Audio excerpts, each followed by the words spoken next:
It was the day I had dreamed about since I was a little girl. My wedding day. I'd imagined a day filled with love, laughter, and joyful tears. But reality had a different plan. The moment I arrived at the venue, my stomach was knotted with anxiety. It wasn't wedding jitters. It was a palpable sense of dread, and it came with a name. Margaret, you do look lovely, but are you sure you don't want to change that hairstyle? Cynthia was quick to offer her unsolicited opinion as she waltzed into the bridal suite where I was getting ready. Thanks, Cynthia. I like my hair this way, I responded, teeth gritted.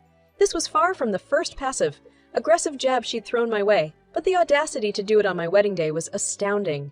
My mother gave Cynthia a sharp look, but chose not to say anything, knowing it was my day and not wanting to escalate things.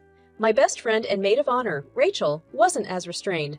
Margaret looks beautiful just the way she is, Rachel retorted, eyeing Cynthia as if she was something distasteful. Cynthia rolled her eyes. I was just offering some motherly advice. Rachel wanted to say more, but I shot her a glance that said, "It's not worth it." So, with a deep breath, we let it go, returning to the hair and makeup process. As we exited the bridal suite to make our way to the aisle, I couldn't shake off the tension. It was like a thick fog, suffocating the happiness out of the occasion. My dad looked at me, concern etching his features. "You okay, sweetie?" "I will be, Dad. It's just nerves, I guess," I lied. I knew it wasn't just nerves. It was the looming presence of my future mother-in-law and the seeming indifference of my soon-husband. I glanced over to where Eric was standing near the altar, talking to his best man. He looked up briefly, and our eyes met, but instead of the warm, comforting look I'd hoped to see, his gaze was flat, almost emotionless. It was as if he was more interested in getting through the ceremony than savoring the moment. I felt a lump form in my throat. As I began to walk down the aisle, arm in arm with my dad, the world around me blurred into a whirlpool of faces. I was hyper, aware of Cynthia's scrutinizing gaze, dissecting every detail of my dress, my makeup, my hair, like a vulture circling its prey. But what hurt the most was Eric's lack of emotion, his absence of enthusiasm. It was like he was there, but not really there. When we finally said our vows, his words felt mechanical, rehearsed but not felt. I, Eric, take you, Margaret, to be my lawfully wedded wife, to have and to hold, for better or worse. For better or worse, I repeated in my head. If only I had known then how much worse would come to define our marriage, I might have turned and run right then and there. But instead, I stood there, putting on a brave face and clinging to the frayed edges of a dream that was unraveling before it even began. As we were pronounced husband and wife, and Eric leaned in for the obligatory kiss, I felt like I was sealing my fate, locking myself into a life that was already suffused with tension and judgment. The crowd erupted in polite applause, but all I could hear was the deafening silence of my own misgivings. As we exited the aisle, now man and wife, Cynthia came over and whispered, just loud enough for me to hear, "You've caught yourself a good one, Margaret. Don't mess it up." Little did she know, the person who would mess things up was standing right next to me, looking like he'd rather be anywhere else but here, on what was supposed to be the happiest day of our lives. And so, amid the wilted smiles and the weight of unspoken words, my wedding day came to an end, laying the foundation for a marriage that was anything but a fairy tale. If I had any illusions that things would change for the better after the wedding, they were shattered in the first week of our cohabitation. The tension I had felt on my wedding day became a constant background noise, the soundtrack to a marriage that had gone off. Kai from the start. We moved into my house, a cozy 3-bedroom I had bought with the money I'd been saving since my early 20s. My online job as a software developer was stable, offering good pay and flexibility, something I was immensely grateful for, especially now. Eric, on the other hand, was still in between jobs, though what that really meant was that he was caught in an endless loop of job applications, rejections, and a whole lot of procrastination. The trouble didn't take long to arrive, in the form of Cynthia's now painfully frequent visits. These visits became the bane of my existence, each one more intrusive and unbearable than the last. She would usually arrive without notice, letting herself in with the spare key we'd regretfully given her for emergencies. "Margaret, dear, you really should consider taking a cooking class. This chicken is awfully dry," Cynthia would declare as she picked at the dinner I'd cooked, her nose crinkling in disdain. "Maybe Eric could join me in that cooking class," I suggested pointedly. "It would be a fun couples activity." Eric glanced at me, his expression one of annoyance. "I don't have time for cooking classes, Margaret. I'm busy trying to find a job." "Yes, I'm sure those 8 hours you spent gaming today will land you a position soon," I retorted, unable to keep the sarcasm out of my voice. Cynthia's eyes glimmered with a mixture of amusement and triumph. "You shouldn't speak to my son like that. He's under a lot of stress." The same theme repeated itself in various forms over and over. Cynthia would criticize how I kept the house, belittling my efforts at every turn. "One would think, with a job that lets you stay at home, you'd find the time to clean a bit better," she'd say, pointing at a non-existent speck of dust on the living room table. "It's not easy to manage a full-time job and take care of the house, Cynthia. Maybe if someone else pitched in every once in a while, it wouldn't be so hard." I'd snap back, glaring at Eric, who would typically be sprawled on the couch, engrossed in his phone or a video game. "Stop ganging up on my son," Cynthia would interject, jumping to his defense as if he was a helpless child. "He's doing his best." "He's not the one being criticized for everything he does," I'd argue. Eric would usually choose this moment to leave the room, avoiding confrontation and leaving me alone to bear the brunt of his mother's criticisms. "Eric, are you not going to say anything to your mother?" I'd ask him later once Cynthia had left and we were alone.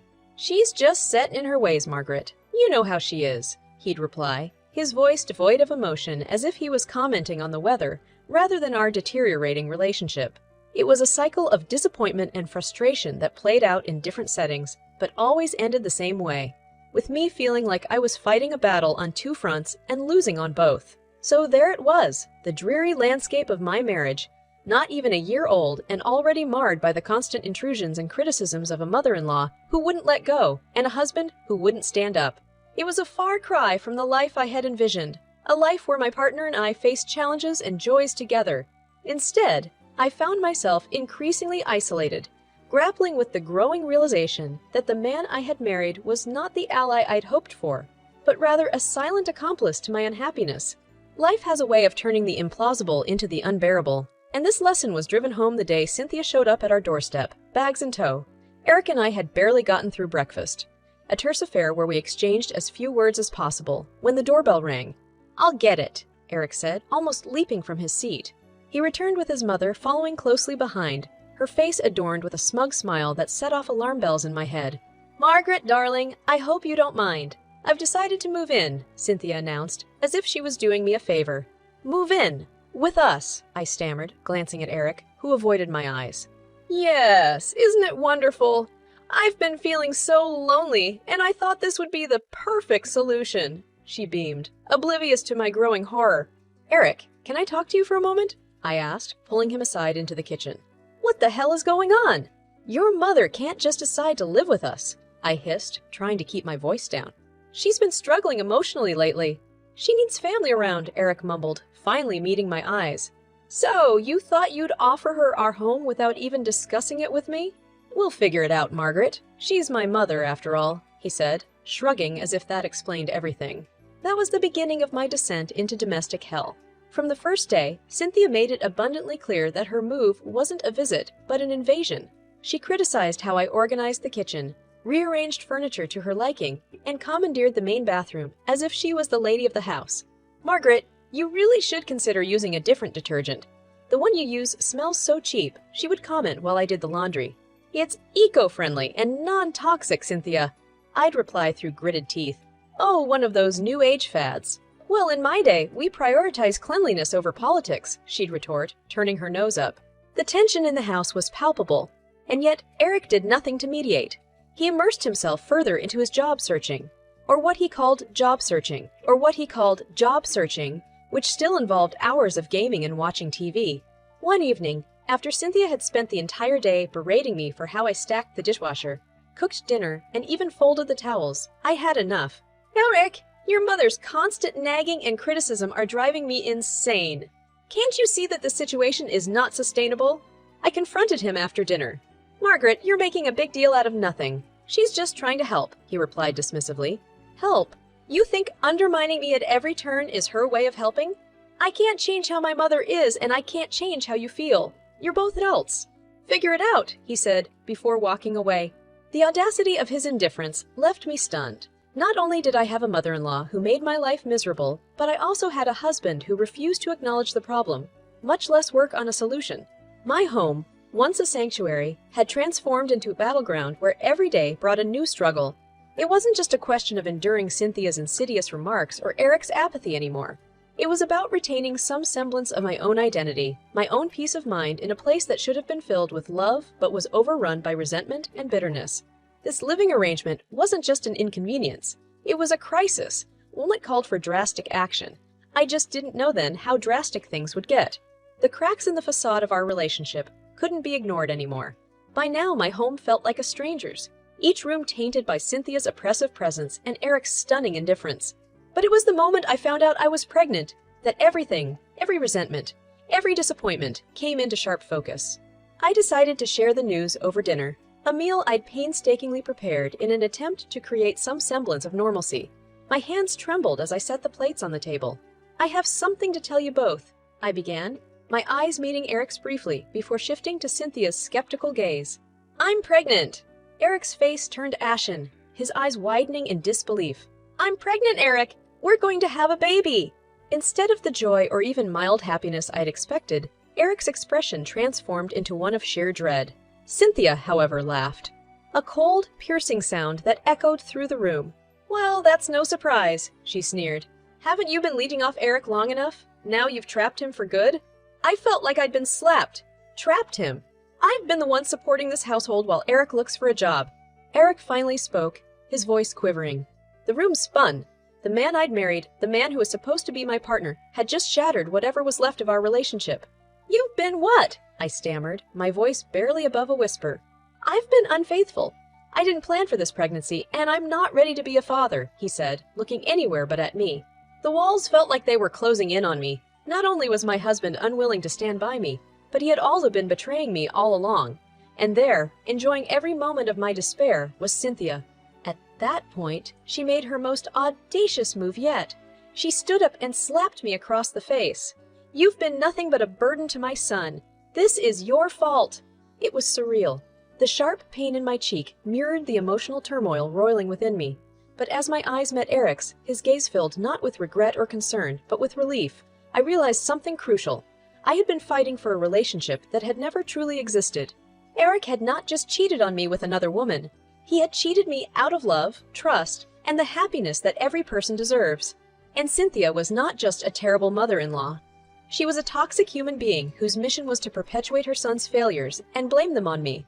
As I stood there in the ruins of my marriage and the life I'd built, a cold clarity washed over me. I would not let them define me. I would not let them win. The time for passive resistance, for tolerating the intolerable, was over. Eric may have shattered my illusions, but in doing so, he gave me something invaluable, the will to break free. I looked at both of them, my eyes dry, my resolve hardened by the betrayals I'd endured. "You know what? You two deserve each other," I said, breaking the heavy silence. "But neither of you deserves a place in my life. Not anymore." As I walked away from the table, leaving behind the man I'd married and the woman who'd made my life a living hell, I knew it was the end of a miserable chapter. But it was also the beginning of something else, my long-awaited freedom, my ultimate revenge. In that moment, I promised myself they would come to regret this day, and I would do whatever it took to ensure it. The legal process felt like an eternity, but it was my lifeline, the pathway to my liberation. I found a top-notch divorce attorney who specialized in cases of domestic abuse and marital betrayal. To lay the groundwork, I documented every vile thing Cynthia had done, every hurtful word, and every instance of Eric's indifference and betrayal.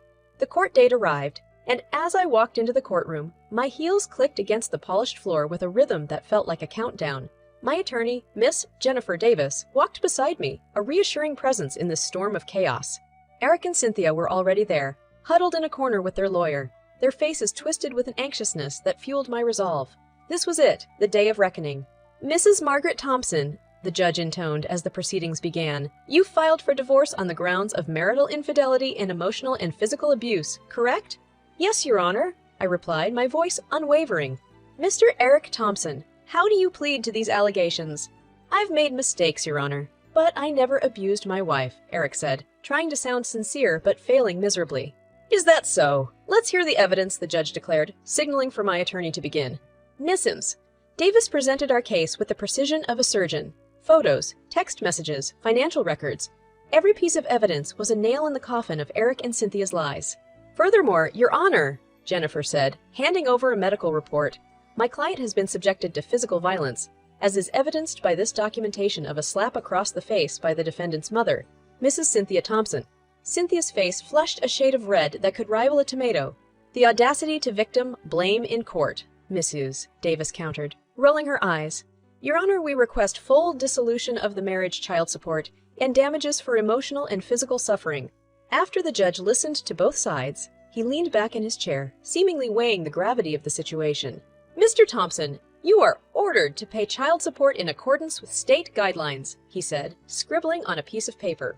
"Furthermore, you are both to vacate Mrs. Thompson's residence within 2 weeks.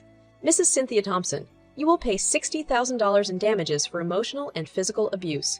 The room was silent, save for Cynthia's muffled sobs. Eric looked like he had been slapped in the face, much like how I had been, physically and emotionally, for years. Outside the courtroom, they both approached me, their faces masks of desperation. "Margaret, please reconsider. Where will we go?" Eric begged. "Yeah, Margaret. For the sake of family," Cynthia added, her voice softer now, stripped of its usual venom. I looked them both in the eyes, savoring the moment I'd been waiting for. "You should have thought of family before ruining this one. Goodbye, Eric. Goodbye, Cynthia." And with that, I turned and walked away, each step echoing with the sweet, indescribable sound of freedom. It was the end of a dark chapter and the beginning of something new, something mine. My home would once again be my sanctuary, and my child would grow up in a loving environment, free from the toxic legacy Eric and Cynthia had tried to impose. It was more than just the end of a marriage and a legal victory. It was a reclaiming of my life, a redefinition of my worth, and the ultimate revenge on those who had tried to break me. The struggle was far from over, but for the first time in years, I was the one in control, and I couldn't help but relish it. 2 weeks had never felt so slow, and yet so fast. The countdown to Eric and Cynthia's eviction was both a relief and a tense buildup to the day I had longed for, my final emancipation. They spent the weeks looking for places to live, their frenzied phone calls filling the house like a chorus of desperation. I, on the other hand, had been working on rebuilding my life. I was consulting with my lawyer about the child support logistics and the asset division, which was almost entirely in my favor, given that the house and the majority of our finances were in my name. I had also started seeing a therapist who helped me understand that I was not the one to blame for the hellish years I had endured. Finally, the day arrived. I heard Cynthia dragging her suitcases down the stairs, grunting with every step. Eric followed her, lugging his own set of baggage, both literal and metaphorical. They stood awkwardly at the front door, their eyes avoiding mine as I approached. "Everything's out?" I asked, scanning the room to ensure they hadn't left anything behind. "Yes," Eric replied, his voice tinged with bitterness that no longer had any effect on me.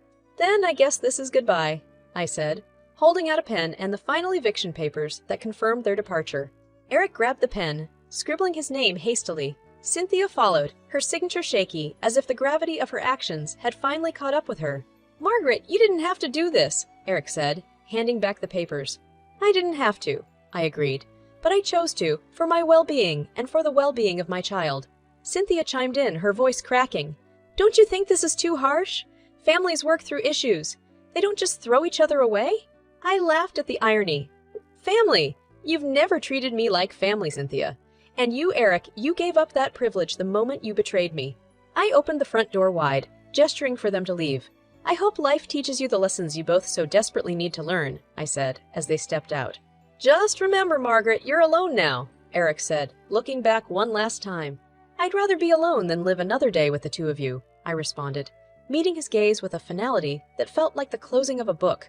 With that, I shut the door behind them, listening as their footsteps faded into the distance.